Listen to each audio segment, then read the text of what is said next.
Well, thank you all for joining us, and hope you've had an opportunity or a good time covering this third annual America's Competitiveness Forum.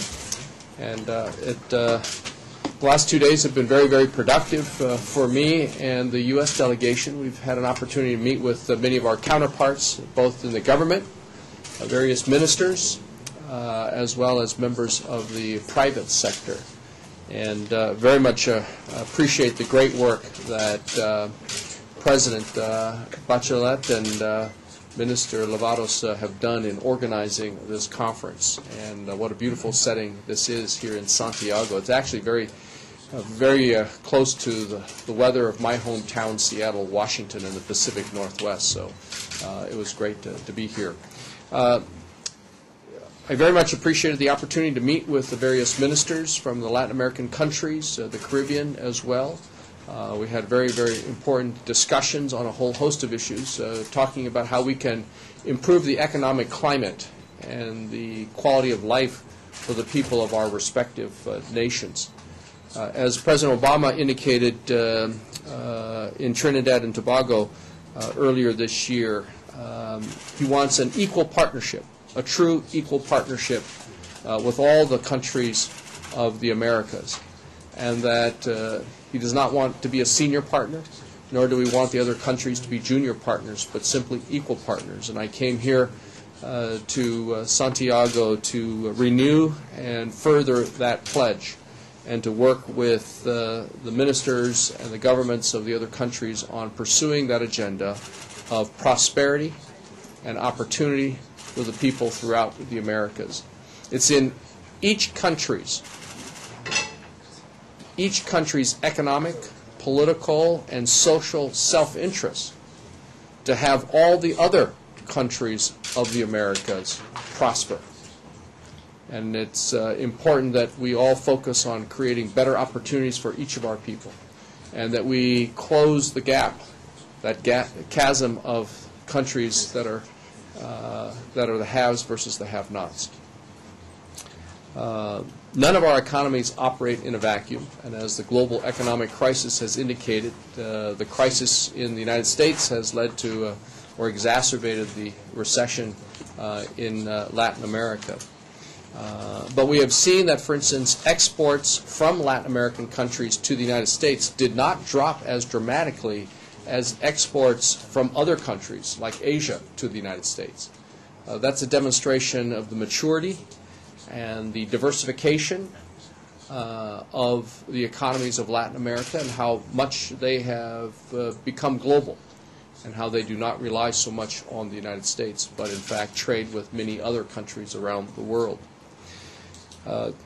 In this time of economic difficulty, we talked a lot about protectionism, and all the ministers that I talked about are very concerned that no country engage in protectionism. And of course the United States and President Obama and I firmly oppose protectionism, because protectionism will only lead to retaliation by other countries, which then will trigger a trade war, which then will hurt everyone on both sides of the border. We are seeing tentative signs of economic recovery. We're seeing GDP growth in many countries, including Latin America, increase and around the world. But these are positive signs. Economic recovery will still take time. We in the United States still suffer from very high unemployment, and that is the President's #1 objective. We're not focused on the leading indicators. We're focused on job growth and providing jobs for the millions of Americans who are out of work. That will be the ultimate measure of recovery for the United States, jobs. But in these tough economic times, it's an opportunity for us to focus on the future and making our economies even stronger. And that's why the focus on innovation, that's why the focus on competitiveness, that's why the focus on promoting entrepreneurship and helping small and micro enterprises grow. They are the source of virtually all the new jobs in the world, and clearly in the United States, small businesses account for 40% of all jobs. and new companies were responsible for virtually all of the net new jobs over the last 25 years in America. Companies that were in existence for less than 5 years were responsible for virtually all of the net new jobs in America.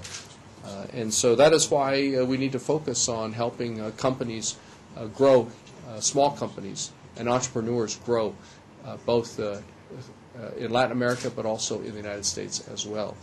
And also that includes the responsibility of existing companies to promote the corporate social responsibility, that many large companies can actually help entrepreneurs and help small businesses grow by sharing their best practices, by training entrepreneurs, by contracting with existing local companies so that they can take advantage of the success of American companies and can create a new class of new and small businesses, which again is the source of new jobs and so many jobs in every country.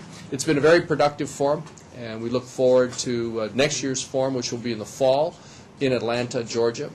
The first two were in Atlanta, Georgia, and last year when we announced that the Third Americas Competitiveness Forum would be held in Santiago, Chile, it was announced at that time that it would that the fourth would be in Atlanta, and we very much would like the fifth and subsequent ones to be outside of the United States. I think it would be very good and make for even more successful forums if they were not held so regularly in the United States, but really in the rest of the hemisphere.